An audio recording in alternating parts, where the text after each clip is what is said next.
Hey people, welcome to the channel, and in this case I'll be reacting to how to adapt to life in Spain, 7 ways we've changed. This is from Days We Spend. This is a channel if you want to follow these guys. Obviously these are people living in Spain, and yeah, by the way, I did just get a haircut and I'm a little bit wet because I'm just back from the pool. I was swimming, which I suggest you do as well. It's very healthy. So yeah, let's get to this thing. We moved to Spain in the beginning of 2023 and we've had to adapt to life here. A lot of Americans moving to Spain. That is very interesting. Why? Well, lifestyle, weather, yeah, I guess the quality of life in general, food, healthcare, and yeah, I guess also in terms of connectivity, you're closer to a bunch of our places for traveling and whatnot. But yeah, there's a lot of people moving to Spain. Because it's very different than life in the US. There's pros and cons of living in the US and Spain, of course, and we are going to make some pretty broad generalizations about life in Spain. We live in Galicia, so we have a smaller sample size than someone. Key thing that they already mentioned. They live in Galicia. Galicia is northern, western Spain. It's a lot more like an Irish or Scotland sort of weather. Not as bad, but it's going to be a lot more cloudy. You see it. It is going to be quite a bit colder. There's going to be some nice snow in winter, and it's not nearly as hot as it is in the center or south of Spain. So yeah, colder, darker weather where they happen to be. Spain is not massive, it's not a giant country, but it is quite different depending on where you are. You might live in the south, or Valencia, or Madrid, or Barcelona. Please take that all with a grain of salt. Here are 7 of the biggest ways. Yeah. One of the biggest adaptations you're gonna have to make moving to Spain, especially if you're coming from the US, is getting used to life starting a little bit later and staying out a little bit longer. Yeah, it is true. I will say though it depends. There's people that get up like super early like everywhere else. Depends on your job, right? That makes sense. Depends on what kind of job you have. If you have to get up early, it is true that people kind of like staying up late, and it's fairly common to see like kids playing in the streets 11, 12 p.m. playing with a ball in the middle of the street very late, especially in summer. That would be a typical thing. Because things in Spain happen a little bit later than we were used to. Spain has a unique time zone and it's aligned with the rest of Central Europe, even though it should be in the same time zone as Portugal and the UK. So you're going to have to get used UK? UK is nowhere near close Spain. Why? to the sun being... And that brings us into our second adaptation, which is we moved our meal times to shift with the circadian rhythm of the time zone. And that is one of the reasons why, especially in summer, we don't eat dinner until like 10 p.m., sometimes 11, because it's still... Yeah, that's fairly common. It's pretty late. She's eating jamón crudo, by the way. That's fucking delicious. No, it's not bacon. It's far, far better. And I was seeing this sign here that says pulpo. Oh man, in Galicia, pulpo is like traditional. That's octopus. It's delicious. And 1 p.m., 4 p.m., yeah, that kind of checks out. That would be fairly typical. Man, it is one of those things you will have to adapt because that's fairly late. And for dinner, that's lunch and dinner, 8 p.m. to 12 p.m. Yeah. That's one of those things that... city, you know, there's exceptions everywhere you go, but... And this is typical too, like having a beer in the street and whatnot. Not getting wasted, but just glass or two of nice cold beer. And typically they like to avoid the heat of the day, especially on the merienda. Eating a late dinner is a massive adjustment, especially for Americans. But I think a bigger adjustment for Americans is the general lack of air conditioning in Spain. And by that I mean central air. I see this all the time. I don't even know why it is. It's one of those things that I think these guys see when they're like looking into moving to these countries, and they go, no, there's no air conditioning in Europe, and then they go and they end up in a place that is very cheap, very affordable. They want to go with a tight budget, and it just so happens that it hasn't got air conditioning, but it's not really like there is air conditioning in Europe. It's kind of, I do see like the heating is going to be far more of a, especially in Galicia, which is a colder climate. So in Galicia, it's going to be more about keeping your house warm rather than cold. But dude, every single decent place will have air conditioning. Just because you go to a cheap Airbnb or cheap rental, it does not mean that it's not available it's fucking air conditioning. You're not talking about spaceships. That technology has existed all over the world for a long time. Even in the third world, you have air conditioning. You believe that you cannot have air conditioning in Europe? It's insane. In the U.S., life comes with air conditioning. Yes, but in Spain, Europe too. I think the opposite is true. It's changing, but you're probably not going to have air conditioning, especially central air conditioning, when you move to Spain. Unless you're living in a new, modern, like fancy building, I would never expect central air conditioning.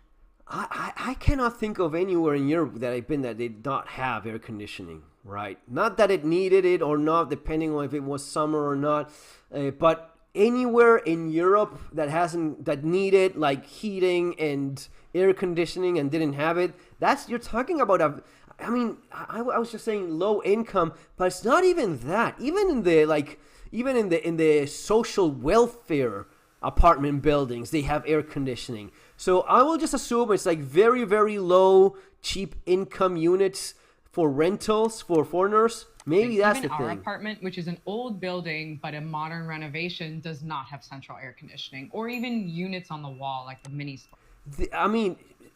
As she said, they were like in a place. I assume it's cheap. I will say though that in many parts of Europe and definitely in Spain, you have whole houses that are very, very like 300-year-old house, especially in Galicia. In Galicia, you may have houses that have walls that are this thick. Walls that are this thick of solid rock. The thing has been standing there for 400 years. It's not going anywhere. And those walls, they make it quite cool on the inside. So it's more about heating it than cooling it. But, I mean, they say there's not, and at the same time they're showing you, this is a shoe store. So, in what they call a mini split, this is a split unit with an interior unit and one that goes on the outside. This is what the thing you see everywhere. Right, and central heating may not be as common for homes, for families. This thing, though, you will find everywhere, and they will have one of these in the living room and one of these in every one of the bedrooms. And it's cheap. The guy will install this thing for a few bucks, and this is what you have. Now, again, if you go to the cheapest little tiny apartment you could find, maybe you will not have that. We haven't lived in the South, so please let us know in the comments if air conditioning is becoming more common in places like Seville. It's not that it's becoming more common. It's been common for forever. It's just that when you go to some of these very cheap Airbnbs or whatnot, they may not have it, I guess. Granada or Murcia. And I know Madrid has more AC too, but it's not the same. AC is also available in Galicia for sure. Anyway, yes, when you move somewhere else... When you this with the hybrid 8-in-1 travel adapter from so you travel number adapter. 5, driving less. Life in America kind of centers around a car. You need a car to live in many parts of the United States. That's not as true in Spain, and it's one of the reasons that we moved here. But changing the way you get around is going to be a very big adaptation because life in Spain literally moves at a different pace. We don't have a car. And that's partly why we live in a city versus living in the countryside. So there you go. They don't have a car. They don't have air conditioning. They're going on a super tight budget, which I guess makes sense. Hell, you see it here already. These houses have air conditioning. So they don't have a car. They live in a place that hasn't got air conditioning. So I guess it does check out. It is true that in Spain there's a lot of great public transportation, and there's a lot of traveling in train, high-speed train. That's definitely one of the things. And again, keep in mind these are cities that are thousands of years old. There's been people living in these places for thousands of years. You're walking on the same places that people have been walking along for thousands of years. It is not uncommon to be in many of these European cities and see a Roman theater that is 2,000 years old, and it's there, right? It's just the way it is. And people have been living there and walking there for such a long time that the cities have evolved into that as well. So they're walking cities. Now, you can take your train, and they said that you can live in these places without car. Yeah, you can, but most people have a car, or several, or 2 or 3. Now, I will also say that, and say at the same time, people in Spain, people walk a lot. It is part of the culture. The idea is I'm not even taking my car, I'm walking. Well, no, I'm walking, but we're not taking the car? I feel like walking. Okay, we're walking. Or I'm taking the train. Why? Because I have to go downtown. I want to go to a city center, and I don't want to drive. I don't want to park. I don't want to pay for parking. I don't want to even... I don't even want to put on my seatbelt. I'll just go walking, step into this train, which has air conditioning and has a nice view, by the way, and it's going to take me where I'm going, and that's the way it goes. So for a lot of these things, people walk a lot, people use a lot of train, even on holidays, people that have like more than enough of an income so as to rent whatever car they want, they just don't want to be bothered with. So they'll pay for the plane ticket, maybe $40 to travel to some other European city other than the one they're living in, and they don't even rent a car. They just get on the train, go to the city center, walk to the hotel, walk back to the airport, and fly back home where they have their car, and that's kind of it. So it is true that it is different, but it's not true that, no one in Europe has a car. Yes, I mean, shit, it is... even with a couple of $1,000, you can buy somewhat of a nice little car to move around. It's not gonna be anything fancy, but it's not as if, yes, a car. That's luxury for Americans only. Moved here, but changing the way you get around is going to be a very big adaptation because life in Spain literally moves at a different pace. We don't have a car. And that's partly why we live in a city versus living in the countryside. We can walk everywhere, but also we take the speed train all the time. We live on a speed train hub, and we find ourselves going to Madrid. We go up north to A Coruña. Mm-hmm. There are all sorts of places on the train. And where the train can't connect us, there's a great network of buses. You just have to know which bus is specialized as to which route. This is more of a low income thing. I mean, as I just said, there's a lot of people that make plenty of money, they have extremely nice cars, and they just take the train because it's more convenient, either for working or for holidays or for whatever. The train is part of the culture. Hopping on a bus, though, that's gonna be people that have. You will not see many people that have better options. Just go with a bus. A bus is more about meh. And it makes sense, right? I guess you see it too, right? The idea of a nice high speed train. It is a little bit more of a comfort thing. Even better than flying at times, depending on where you're going. I at least like it a little bit more. The idea of you can just walk to the bar wagon thing, and it's nice and much nicer than flying, which is like a can in the sky that smells bad. But this bus, not so much. Region, and that's where you can find like the hub and network. It's a bit of a learning curve. Yeah, the bus is not to not mention as that nice. Madrid has like new restrictions on certain vehicles. It's a complicated issue, and we're not 100% sure how it works. And this is very typical in most European cities. It depends on the car and the emissions. Older cars may not be allowed in the city center. They want to have some of the low emission vehicles. It is, yes, the electric ones, but also for diesel and gasoline. And it's a way in which, of course, the lobby of selling more cars, right? You kind of understand that. Everywhere, but it is a reality. We've had to get used to the fact that most supermarkets, grocery stores, and some businesses are closed on Sundays. They're also often closed randomly for vacations, personal reasons, or because the two people that work there aren't feeling well, so they just close the store and put... Yes, that is 100% true, especially on Sunday.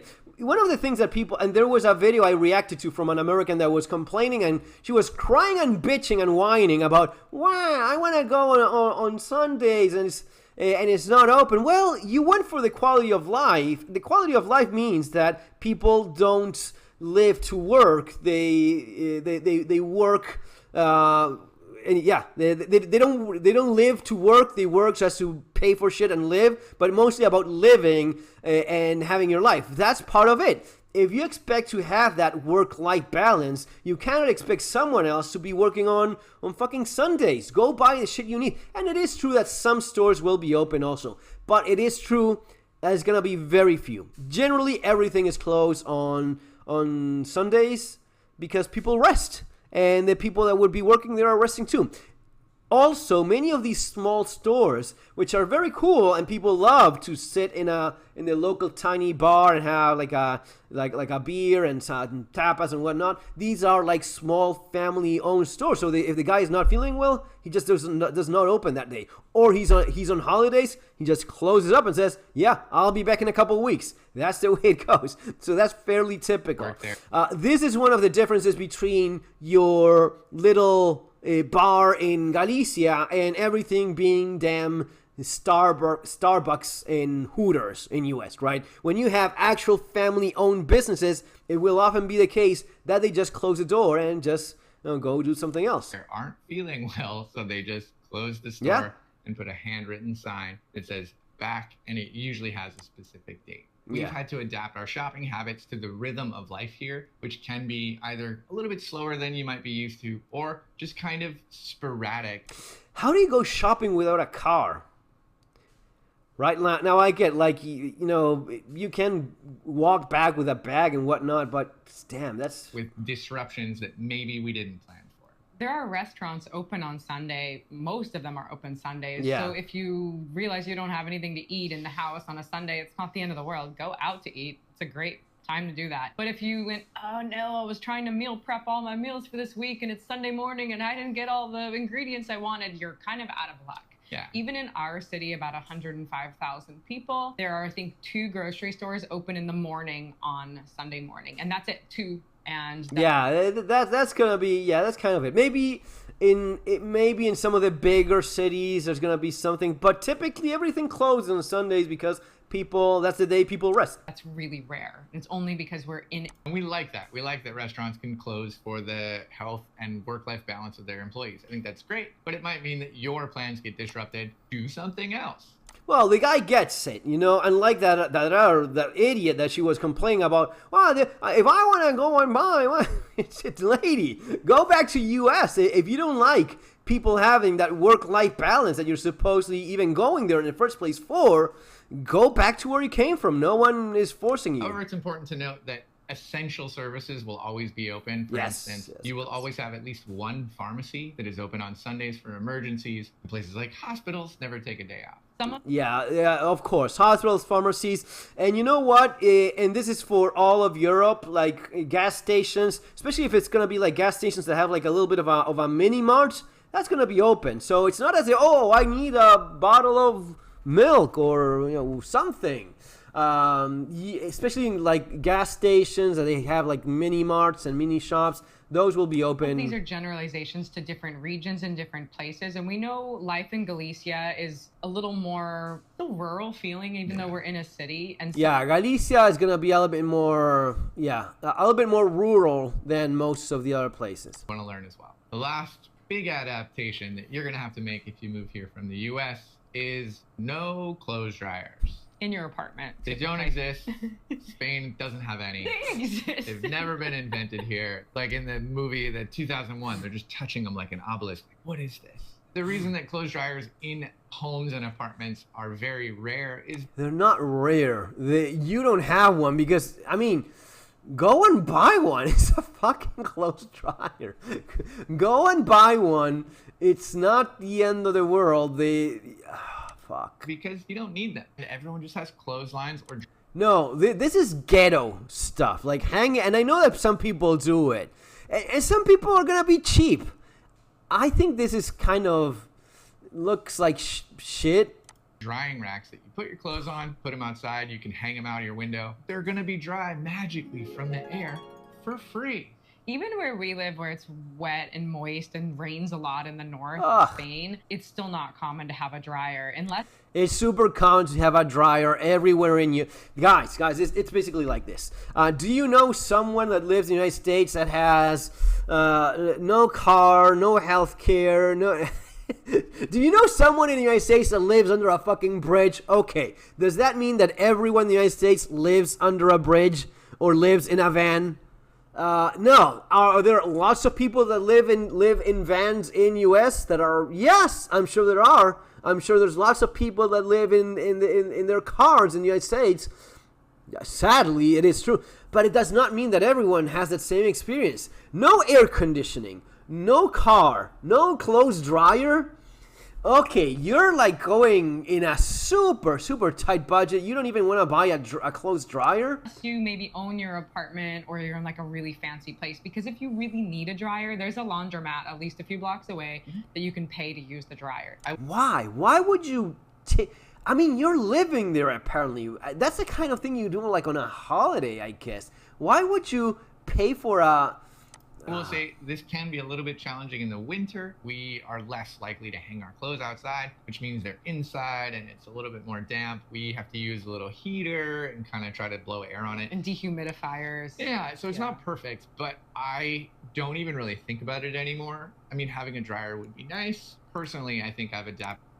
If having a dryer would be nice, which I totally agree. I mean... Yes, go and fucking buy it. Buy the washing machine, buy the dryer. I mean, you can even buy the washing machine that comes with the dryer incorporated. I think it's even better to have that do two separate units, you know. But anyway, go and buy the thing.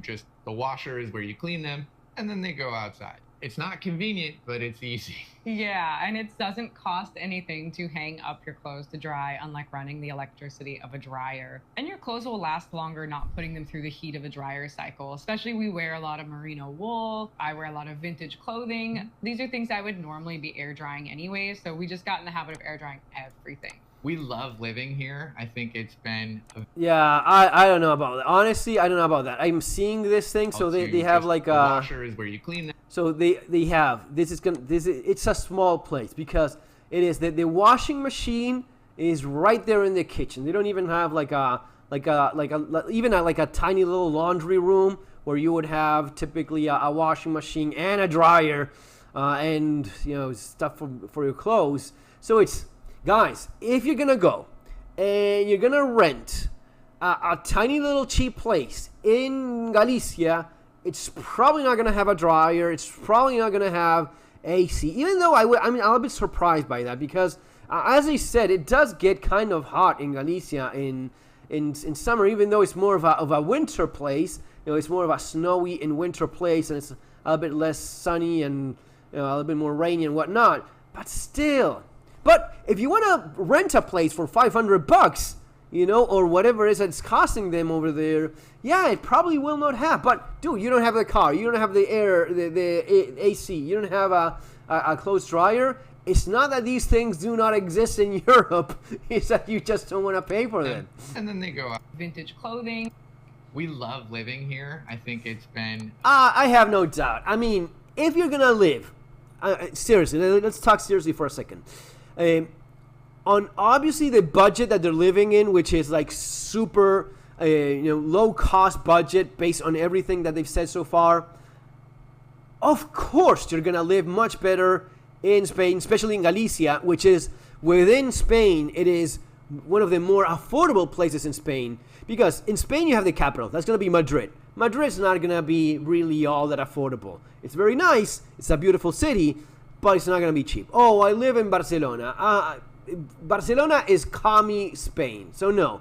Madrid is like more conservative, center, right-wing Spain. Barcelona is commie Spain. So no way in hell Barcelona. Then you have like everything else. And you have all sorts of things. But this is more like traditional, affordable, more locals, right? Not that many expats. But you will have a great quality of life in Galicia, no doubt about that. Especially if you want to do it on a very low budget. A very successful adaptation. And while we might miss a few conveniences in the United States, I think the trade-off is more than worth it for the quality of life that we get. Yeah. With more interactions, more walking, better food. The list. The way they are talking. And the things they're explaining, they're going like on a very super low budget. But the quality of life that they have in exchange for that, I think it's totally worth it. The food, you know, going out eating, even if you wanna, they don't even have a car, for crying out loud. They don't even have a car. They live in a small city because they don't even want to have a car.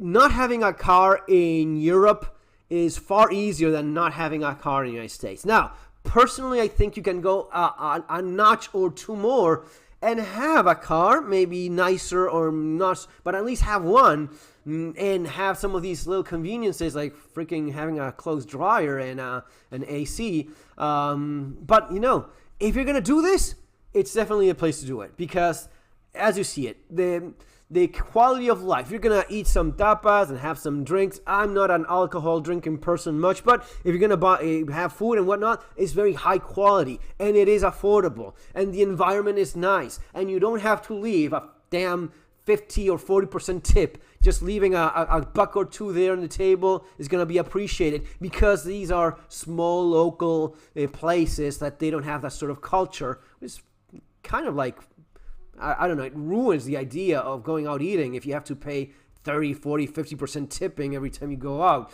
And besides, the quality of the food not even being close to what you have here in the table. Yeah, I get it. So yeah, folks, that's it. That's the reaction of the video. You have the channel there. You want to follow these guys.